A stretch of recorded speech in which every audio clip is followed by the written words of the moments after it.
Hi, I'm Lauren Kemp. And I'm Bridget Price. And this is Entrepreneurs in Progress. So as we've often shared, entrepreneurship can be a little tough. One aspect that contributes to those challenges is the common feeling of isolation and loneliness. But in all honesty, it doesn't have to be this way. That's why we emphasize connecting with others, because it can be comforting, validating, and even fun. And it's why we want to chat about the importance of building your community and meaningfully networking as entrepreneurs. So let's get started. Bridget, why does building your community matter as an entrepreneur? It has a lot to do with feeling supported and also feeling as though someone can understand exactly what you're going through. I think that as entrepreneurs, we have shared countless ideas and stories about our path to our friends and some people close in our circles. And after the 10,000th idea, you notice that they get a little weary. And it's not that they don't care about what you're doing. It's just that, again, that's a completely different lifestyle than they know. And so building your community and the people in your circle that are entrepreneurs, I think can just really provide a sense of support and validation that is integral to this journey. Yeah, I think support is super important. And it's like, obviously your friends and family support you, but there's that extra layer of empathy added when it's another fellow entrepreneur. Mm-hmm. Because, we've talked about in reactions from others where you're talking to people and, you may share some good news or just talk about your business a little bit. And then the conversation just kind of dies, or they don't know what questions to ask Mm-hmm. or really how to react, or they don't care, understand. Yeah. And so I think that, connecting with other entrepreneurs really helps, not only with that support and that empathy, but they also end up being a sounding board for you, for your ideas, for problem solving issues that come up in your business. So That's where I find the most benefit, is just having that empathy, that being able to relate to someone else, all the struggles and even the success and different ideas, because you just get it. Yeah. And it's nice to be able to connect with others that way. Yeah. And I've always looked at building my community as a source of inspiration. So I've, become inspired by what others are doing, what problems they're solving, what obstacles they've overcome to continue in their pursuit of entrepreneurship. It also lets me know that, though each journey is unique to every entrepreneur, the overall journey is not unique. We all encounter similar problems, and they can really provide some insight into how to navigate. And then in turn, we can also provide insight to newer or younger entrepreneurs as well, which we've done.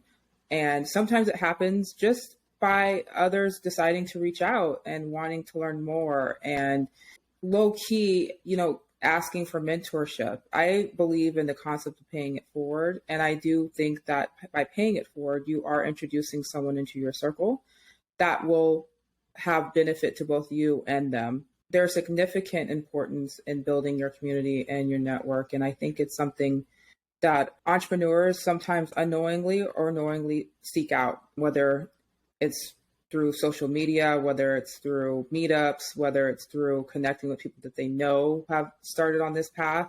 I think most entrepreneurs get to a point where it's absolutely necessary. Yeah. So speaking of your inner circle and your community, who do you go to for help with your business when you've hit a roadblock? So obviously the first person I go to is Marcus, but there's a few people in my life, friends that I've kind of collected along the way at previous places of employment and jobs, who've also had dreams of or aspirations of being an entrepreneur, and or also being one in a past life, and then just working right now to make ends meet or until they get their next venture off the ground. And so I have a couple of friends like that who I reach out to or talk to, sometimes on a more or less a monthly basis. Like I'll reach out, they'll reach out to me, we'll connect. Sometimes it's every few months.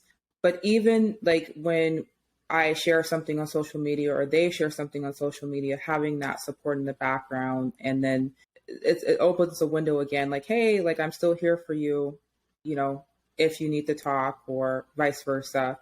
And so I have a few select friends. It's not huge, but a few select friends that I turn to whenever I hit a roadblock. And Marcus has a huge Mm-hmm. network that he's curated over the years, and they're Yeah. really solid people. And technically, I feel like by proxy, those are my people too. So I Mm-hmm. just need to integrate myself a bit more. How about Mm-hmm. you? Yeah, for me, obviously Brian, but when both of us are seeking, help with a roadblock, we'll talk to our parents. Brian's parents in particular Mm-hmm. are both entrepreneurs, and we still value obviously my parents' opinions because we think they're smart. Mm-hmm. My mom's an entrepreneur now, actually. She runs her own tax solutions business, so that's great. And then I'll go to some of my aunts, but when I talked about like getting opinions from like family members or friends, like the majority of them are or have worked in corporate life and Mm-hmm. aren't as entrepreneurial. And so with them, I value their opinion. I think they're incredibly smart, intelligent, successful people. And I go to these people in my life for sometimes specific skill sets that I know they have, like Mm-hmm. whether it comes to hiring people or managing people. I will go to specific friends or specific family members and try and, glean what I can, because I think obviously there's crossover. Yeah. But I do take some of the advice with a grain of salt because they don't necessarily understand the small business experience. Like maybe they've been with really established companies and they've already had structure in place and stuff. So, it's like one of those things where you take what is helpful for you, and then you kind of leave the things that don't quite make sense for your situation or business. Obviously, we come to you and Marcus for help or ideas when it comes to our businesses. So I'm definitely want to work on building more relationships with entrepreneurs, but I'm also like an introvert. So and as we've talked about before, as an adult, it's harder to build relationships when you really have to put in the effort to, meet up, coordinate schedules, and you've got, your business going on and they've got other things going on. Like, it definitely takes work and intention. And so that's one of the things where I started with you. I was like, let me start with just one person and then need to try and find somebody else to reach out and branch out to. No, that's a great point. We collect friends along the way in our lives. And I think our circles are primarily made up of our friends from maybe high school, college, that we were kind of tight knit, like our best friends. Then you have some friends that you end up gaining through work, your work friends that turn into more than just work friends. But typically outside of your profession, it's harder just to meet brand new friends, right? It's harder just to go out into the world and connect with someone authentically and be like, okay, that's my friend. I'm going to make a conscious and intentional effort to build this friendship. It's challenging. And, we get old and we kind of get stuck in our ways. We have our comfort friends, but then again, they don't always completely relate to what we're going through as entrepreneurs. And even with you and me, I feel like we have been building this friendship and it's grown deeper because we're on this entrepreneurial route. And though we hung out and spent time as couples with Brian and Marcus, even if I didn't directly say it, I often felt your pain, or I shouldn't say pain. I felt what you were going through as someone who's a support vessel for Brian as he was navigating being an entrepreneur and, growing his side hustles, because I had been there and been that for Marcus. So I could see on the other side what that looked like. And even some of our conversations that, gravitated around that concept of being there for our significant others. And when we decided to go on this kind of this journey, starting this podcast, it was very just a nice little like outlet where we could really talk about this path and again, grow our friendship, grow our relationship, and just have it be more rooted in experiences that we get to share. And I'm not sure, especially with the whole, just Plymouth Rock going on outside, if we were going to do that, than what we've already done. So yeah, I'm happy. If you want to build a friendship, ask somebody to podcasts with you. Where you're forced to talk to them. Right. You're going to talk to me, damn it. Like we have the scheduled time where we're talking once a week at least. It's what it takes to build relationships is you need to talk to people and you need to do it consistently. This is a complete digression. Yeah, it's a complete digression. But man, sometimes I think about like, oh my gosh, how daunting would it be to like go meet a new friend and like to build up that friendship, you have to call them on the phone. And like shit that we used to do in grade school and middle school, I was like, I don't know if I could do that anymore, which is crazy. But anyways, yes, this has been really nice because I've had people that technically I've been in contact with and we've talked about business and that type of thing. But this is like really the first relationship that I'm building genuinely, that I want to continue to grow. And not to say I don't want to grow the others. It's just, been a bit easier. And this is the first step, I think, to kind of unlocking what we're talking about today, which is, essentially growing our circle and our community base. Yeah.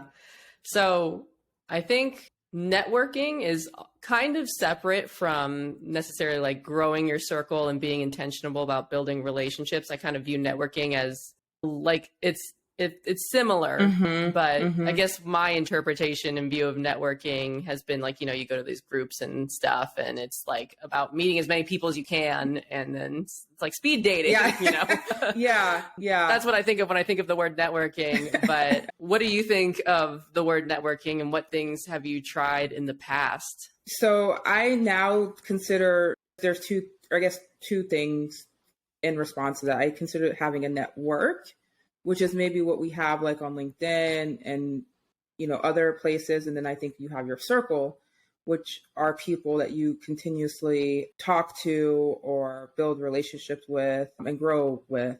Networking in my past experiences just was not great. And maybe I was, in hindsight now, I feel like networking still has its place, right? Like it does allow you to meet a large number of people in a relatively short time period. And you can kind of glean if you want to pursue a relationship or keep something cordial or have acquaintances in your back pocket, But in my experiences, when I did networking early on in my career, it just really felt like there was a bunch of me's there. Essentially, people who had not. Everyone's trying to like find someone who could help them, and we're all like, "We can't help you." Exactly. And I used myself as an example because I'm not trying to throw any shade, but I didn't have shit. I couldn't help. I'm here for help, and so are you. We cannot help. We cannot help each other. I don't know what to tell you. And so that's when I felt like, oh, networking is definitely not for me. Of course, I realize now too, my younger self didn't know how to use or utilize the people that were already in my network. So it's possible that I could have helped someone at that time who I thought was just a me, but I didn't know how to properly network. It's more than just talking or shooting the shit or, hanging on to someone's last word to show that you're listening or whatever. It's definitely more than that. And I don't think I really crafted that skill until later in my career. So I do think there is a place for networking.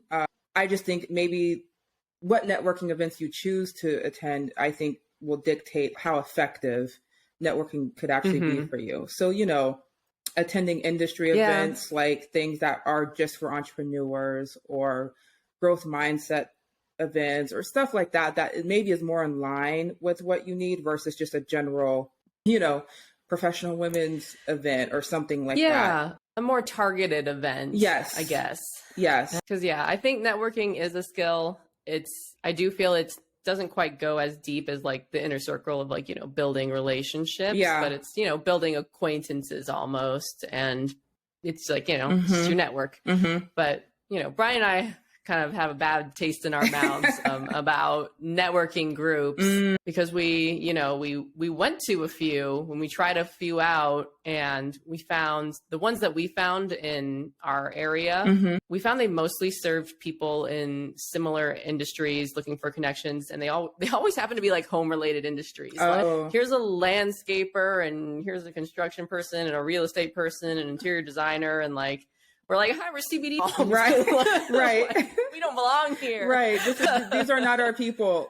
We cannot network with each other. Yeah. And it was just like, it was like you would go to a room and with people and you would sit there for a couple hours and like each individual person would like get up, give their quick elevator pitch. And like, then you're like, oh, go find, like if you listen to someone who like, oh, you think you can connect with and help with, then like, yeah, you go find that person and, you know, you connect and then you never see them again because you never go back to that networking group because it didn't serve us, but it obviously very much served like the people who were there. And I think it's like you said, it's that targeted experience. Like they were all clearly in industries that fed off each other and like could exchange referrals much more easily than our business and what we were trying to do at the time. Tried those, wasn't a fan.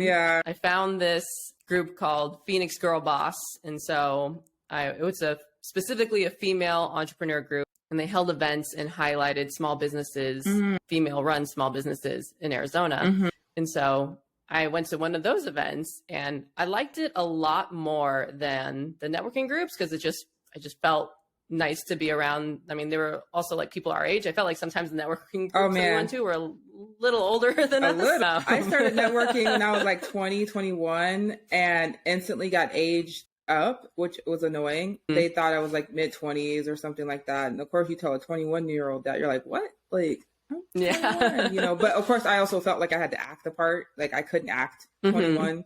So I had to lean into it. But yeah, they were significantly older than I was at the time. Yeah. And so at Phoenix Girl Boss, this one event I went to, like, you know, I reached out. They're like, yeah, you can like talk about Cozy Cactus. Like we're doing a raffle. Like, would you like to, you know, give away like a product? Stuff like, yeah, I'd love to participate. And I definitely felt more community there and more like people who I felt like that I could connect and relate to. But even in that event, like I went alone. Some people went in like pairs and stuff and had a little friend. And I'm just kind of like awkwardly trying to start up conversations with different people here and there. And it still is that kind of, you know, acquaintancy level. And I realized what I really wanted to do was build deeper relationships. And I was burnt out. I was done with networking groups. And I even went to one with like, I think I went with one of my sister-in-laws and it was just like, just not a fit. It's all the same stuff. There's something about networking events sometimes that, it's like a been there, done that type of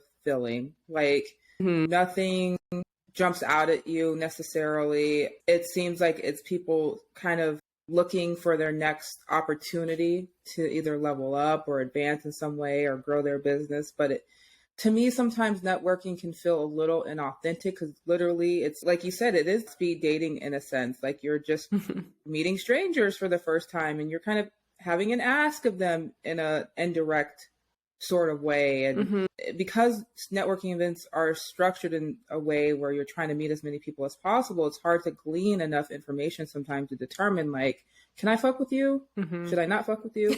Like I don't know yet. I might have to go out on the limb here, and it's a little uncomfortable, especially for those of like us who I think really value meaningful relationships and deeper connections. It's harder to get that in that type of setting. Some people like real estate agents, I imagine, or people who like kind of have to have like a sales background or approach can thrive in those types of spaces.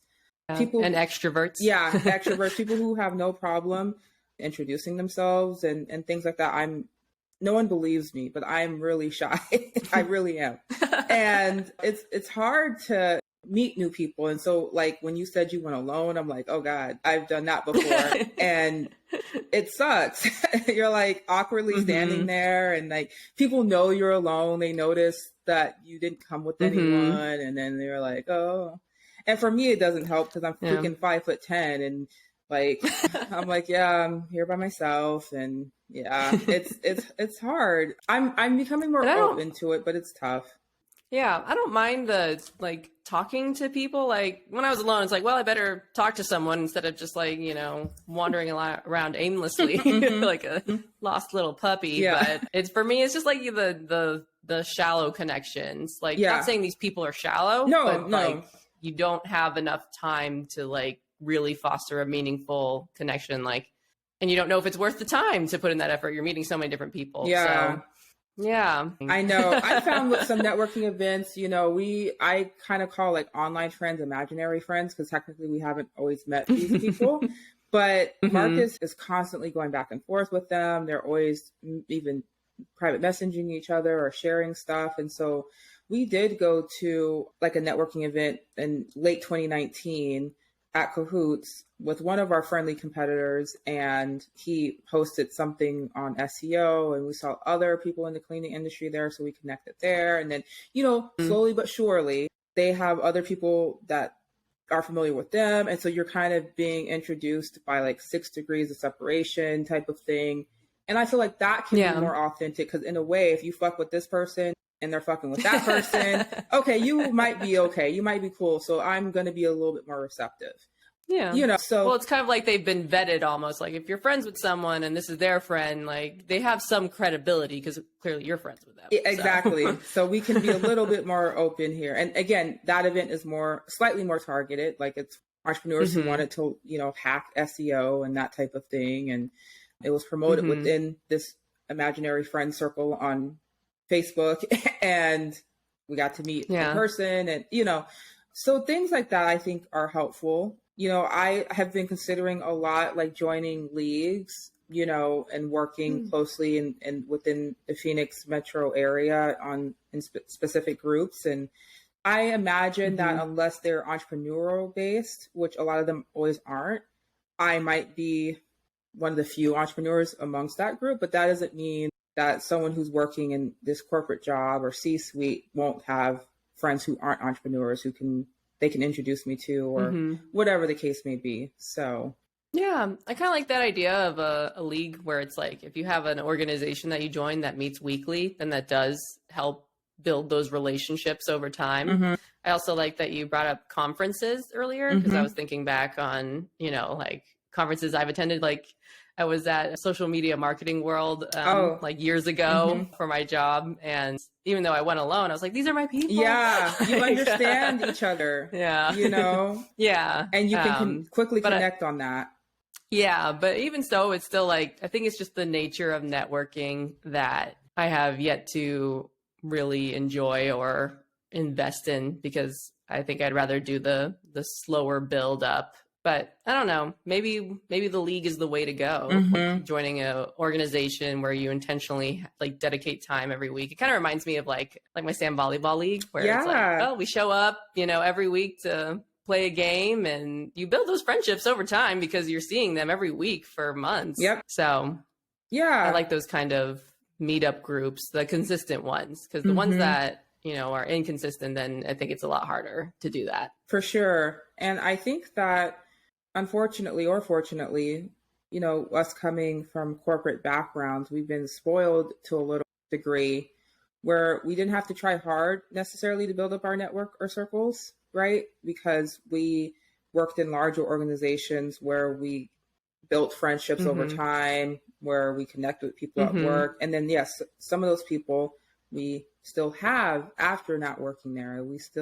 We were able to build a forge relationship deeper than our work relationship. And when you're kind of working at home by yourself on your business alone, it's hard to pull yourself out of that and go and find people to connect with. I know I struggle with that, even though like I said, I've considered myself an extroverted introvert person. But it's still hard for me to really put myself out there on a limb and like intentionally go out and meet other people and have these discussions.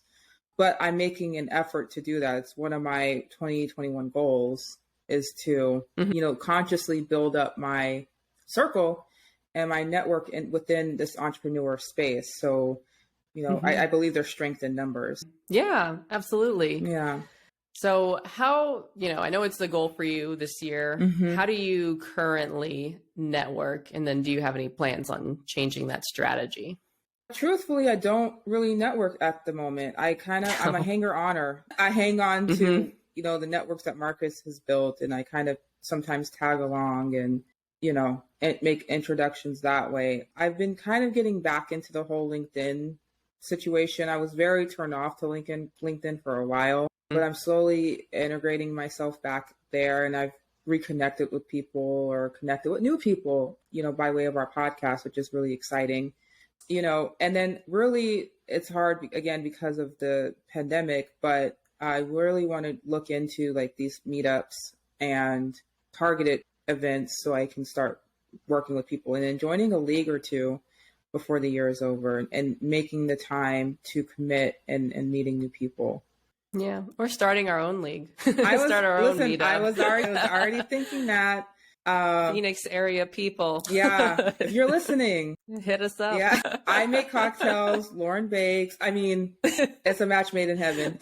How about you? What are you currently working on, or how do you currently network? So, I mean, this podcast is currently how I'm networking with just one-on-one, the really personalized marketing experience. Right. So yeah, I guess LinkedIn too. Since we have started this podcast, more entrepreneurs have been reaching out to me. I mean, either just to connect or like want a guest and all that. So I think I don't do it much now. My strategy that I've been tossing around for a bit is like, well, what if I started like having like, not a weekly poker night, but a weekly entrepreneur night where if we could like cobble together enough people. The hard part is getting it to be consistent because, with Sam volleyball, it's like if you don't show up, you're letting down your team. Like there's a competition, you're playing against other people. It's like if it's just like a weekly thing, you're not as like if you're not feeling it that night, if you just don't want to go out that night, it's so much easier to be like, nah, I don't want to go. Right. So while I like that idea, I'm not quite sure how to make it actually work. Yeah. In that sense, because it's just, again, it's so easy to be like, tonight. Well, this would be a fun exercise. Let's kind of talk this through a little bit. So sure. If you're thinking of this weekly entrepreneur event for local entrepreneurs in Phoenix, do you have an idea where you would host it? Because I think hosting that could help with that consistency key. Like if it's the same place, same time. Yeah. I think that will help. So it's not, my idea is not like hosting a networking type of thing. It's more of the building relationship thing. Okay, so okay. like initially I'm starting with a very, very small group and growing that group. So starting with like maybe you and Marcus, and I think it was who we met, Ryan. And his girlfriend. So start by having just like a dinner with all six of us and then like maybe Ryan knows people and then, we end up like, at, houses because there's just only like 8 and then maybe 10 and then. So very intimate that way. Yeah. Yeah. Because where you build the deeper, relationships and then you only really bring in people you think will. I'm not trying to like make it sound like exclusive, like it's that cool. Right. It's not. Like me and my followers. But like, yeah, but I was like, but back when I was in college, when I would come home, I was kind of like in a bunch of different like circles. And so I would try to bring people together. And so I kind of want to, but I do that all the time with my friend circles. It do not work. I don't know my mix of friends.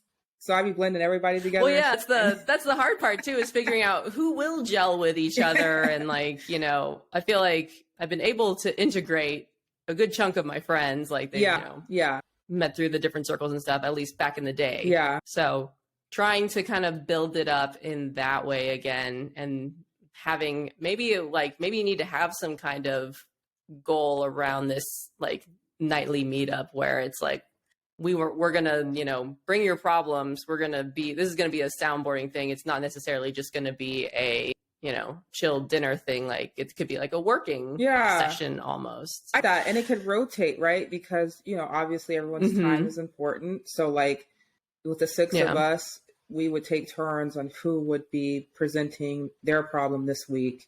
And we'd all, collectively talk about it and help maybe problem solve. And if there's time left over, we can kind of go to the next group. But like we reserve the time essentially for that person or that company or their problem. And then that allows time for us to really talk it through without feeling rushed. That also can contribute to accountability. It would suck that like you help someone with their problem and then they're like, oh, I can't help you this week. I gotta go. I gotta dip, or whatever. Yeah, that's a good point. I think that works with a smaller group. I think once the group gets too big, then you'll just like you'll never No, it'll take forever to get back to talk you. about it. Yeah. Yeah. But even if I think that would work with a small group. Yeah, and even if it, when it becomes larger, if it becomes just more of common problems and things that we can parse through versus maybe a specific issue that someone has, or it could evolve that way. But yeah, no, I like that so far. That sounds good, and Brian's gonna laugh when he hears this because he knows that I don't talk things out as I'm thinking of them. I just thought it would be fun for our listeners to hear a good thought experiment. Yes. Yeah. Hearing us think through kind of what we are, trying to work on. And we really are trying to work on building our community and feeling like we can find our people. And so I think this actually might be well received. We might have some interested people who would be down to join us for this weekly session. Or have ideas for how you can have that accountability with these groups if you want to meet up. Now, the problem again, too, we're still in the middle of a pandemic, and while things are kind of okay, this could kind of hurt the dream. Yeah. Well, we're in Arizona, so, the benefit is our weather will get better soon. So this could be something that we could probably forecast later, in the fall, and it could be outdoors and that type of thing. I'm hoping that we'd be in a better place with this, situation. I don't know if we are. We'll be, but we'll see. But even if we start small, like even if the goal for us is to just add 2 more people to that group of 6, like that's a win because we now have access to 2 new people and we don't know who they have access to. And eventually it'll kind of ideally snowball in that way, or have that domino effect. So I like that idea. We should definitely pursue it, I think. And I think that would be a really great way to, again, build our community and feel like we have more of an outreach. Well, we'll report back on how this experiment goes, maybe in season 3. Yeah. We'll let you guys know how successful we were in bringing people together, any hiccups, or if we just did not do it. But we are definitely going to try. With that said, Lauren, what are your thoughts on, providing others with like mentorship or helping them kind of find their space or place, as an entrepreneur? I think it's something that entrepreneurs, I wonder if they're doing more of it. Honestly, I'm always open to helping others. I wouldn't say I'm necessarily mentorship status, but I guess it depends on, who, I guess, compared to someone who's just starting out on the journey, sure. Compared to someone who has been in business for 10 years, no. So I think it's all relative. Yeah. But have you, I guess, I've been kind of curious, Brian and I have talked about mentorship and getting coaching. We haven't taken any action on it yet, other than just kind of bouncing around the idea. Have you and Marcus actually reached out to someone and asked them, hey, could you be my mentor? Yeah. So Marcus has what I would call informal mentors. And usually because they're peer mentors, actually, they are roughly the same age. Sometimes they have very similar backgrounds. And the mentorship actually goes back and forth. They get something from each other. This is going to sound really bad again for me, but I'm just keeping it real.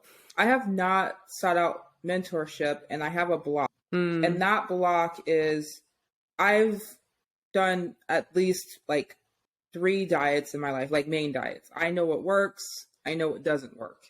And so sometimes because I know what works, it's hard for me to buy into new plans or new ideas or new anything because I know it works. It's just sometimes, we talked about in the previous episode, that identified motivation. It's just doing it, essentially. And sometimes that's how I feel about business is, I have a sense of what I need to do. I've done a lot of reading, right? Done a lot of kind of seemingly, I guess, anecdotal research, looking into things, hours and hours and hours, quite honestly. And I kind of have the steps already outlined of what I need to do. I just need to do it. Now, with that said, I could probably benefit from an accountability coach.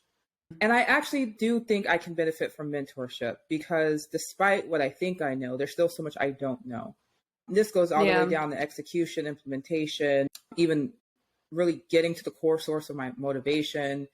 I think even small things that someone could, present to me could be an eye-opening experience that I didn't know I needed. Like maybe I might need a part-time personal assistant to take smaller things off my plate so I can be free to do other things or whatever. That's just an example. But yeah, I am. That's another goal of mine, is to try to find a mentor who I feel will bring value to what it is that I'm trying to do. But I'm hard-headed, and I hate to admit it, but I think there are people out there like me who sometimes have it might be a little overconfident in knowing what they need to do, and quite honestly don't know shit and don't know where to start.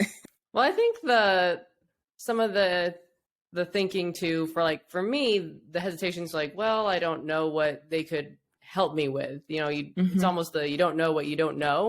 Like if I'm going to reach out to someone, I'm like, oh, I better have like something like to be helped with, or because I think maybe like you, I feel like where you feel like you know what to do, you just need to fucking do it. Yes. And yes, so yeah. It's almost like I don't want to be like, oh, like, yeah, you need to do this. It's like, oh, yeah, I just like, why haven't you? Like, And I think also there's also sometimes the mentality that there's more than one way to be successful. So even if you do have a mentor, sometimes like just because they know one way to do things doesn't mean that it's the only way to do things. Yeah. I don't know. But when I think back on my career too, like I did have mentors or people I considered mentors. It wasn't like official, like, hey, will you be my mentor? But I considered my manager at Salesforce to be one of my mentors and helping me in my career. One of my aunts, right? Even Brian's mom, when I was working on Cozy Cactus, she was in the skincare industry. So I would go to her for help. So I kind of view mentorship as, as a person, I guess a mentor is someone who I would go to for specific, issues or advice. And so I think it's one of those things where we got to rip off the Band-Aid and just no, for sure. I agree with try that. to invest in. Yeah, I think you and I, Lauren, we are highly functional. And so I think that does create a space where we kind of, I don't want to say go as far as doubt the impact of mentorship. But again, I think we've been used to doing shit on our own. We've been used to figuring shit out ourselves. We've kind of adopted this whole idea like, okay, I might need help. I might even need some support in some sense, but I'm just going to figure it out on my own. Or we might have a preferred way about going and doing things. But the biggest thing that has led to the success for Made Easy has been Marcus's willingness to be in this kind of pupil stage at the start of the business and learning as much as he can from others who were successful. And so I imagine that it can only benefit me the same way. But you're right. I think it's really about just ripping that Band-Aid off. And I've had informal mentors in the past as well too. So, and that's coaches, those are teachers or former bosses or even people who weren't your direct bosses at your previous job, but held a different position in a different department that you used to go and talk to or whatever the case may be. So yeah, I think it will be beneficial for me at the very least, if not just an accountability coach, then just also having a mentor to help me work through some things. Yeah, I think that's one of those things too, where it's like, there's also a little bit of like relationship building and time and effort. And so, man, when you have any free time, it is so hard to decide what to put it towards. It's like, it's not just your business. Do you invest in business? Do you invest in yourself? Well, if you invest in yourself, is it your mental health, your physical health, your mentorship, learning, conferences, this and that, time with family, time with friends, time for your relationship with your husband. Like time management is one of those things that we really looked at differently since becoming entrepreneurs. And you really start to value how much your time is worth when you don't feel like you have all the energy for it. One thing I will say too is one of the things I used to avoid doing was I was very focused on my growth. Like I was very focused on what I felt I needed to do to get to a place where I needed to be. And for whatever reason, I was kind of taking the hard path, I was making it harder on myself. And one of the things I failed to do was closely follow people who got to where they are and where I wanted to be. So I have become a student of individuals that I look up to, business professionals, entrepreneurs, small business owners, high profile people. I have been following them a lot more closely and understanding kind of their process in terms of their work ethic, work style, and kind of the unconventional path that they took to get to where they are now. And I do feel like at the very least, if you don't kind of embark on a mentorship type of relationship, you can learn, a lot by studying people, even if they don't know that you're studying them. So yeah, I'll give myself that much credit at least.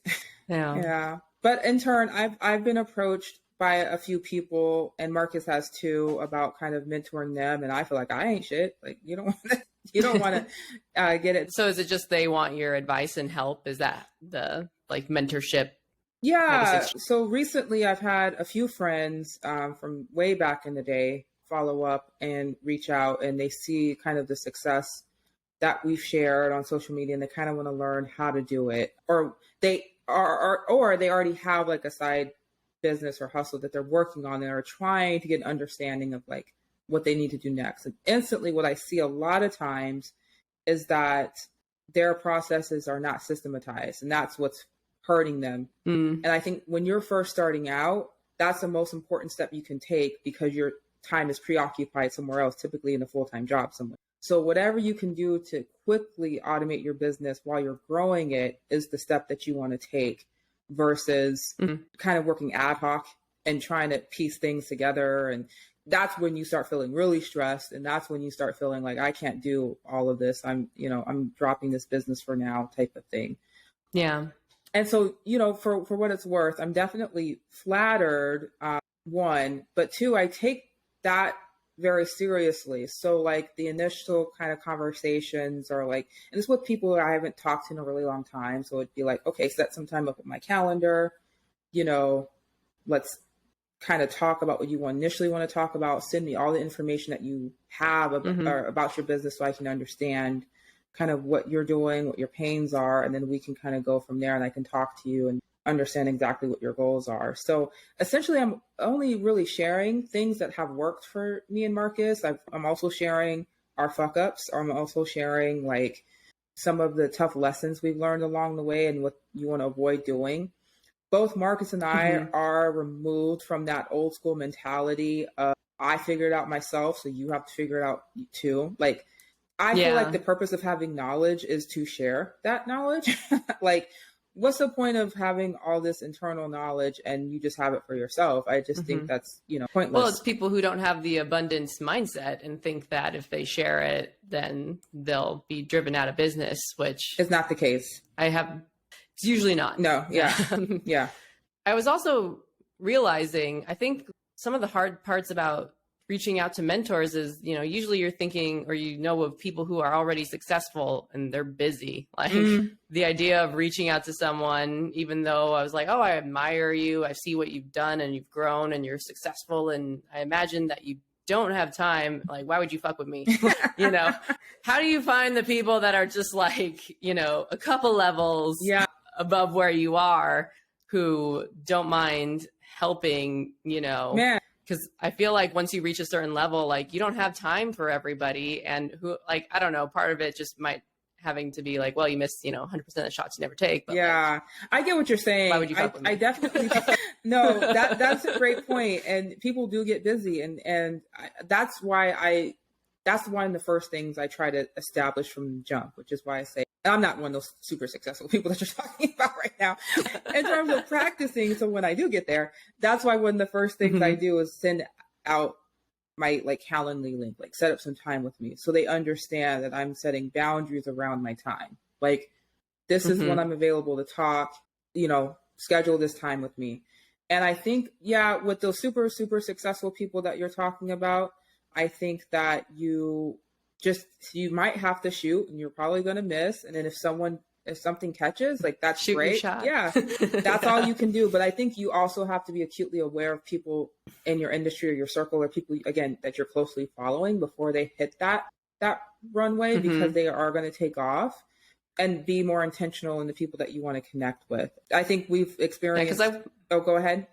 I was going to say, because I want to be respectful of people and their time as well. Yes. So I think that's another factor that plays into it, because there are people who like don't mind, they'll shoot a shot, they'll reach out and like they'll waste your fucking time. Yeah. There's nothing more infuriating than that, and I don't want to do that to more times than others. Not, unfortunately, a lot of people will. And that's what I've learned too around the whole setting boundaries and scheduling time with me.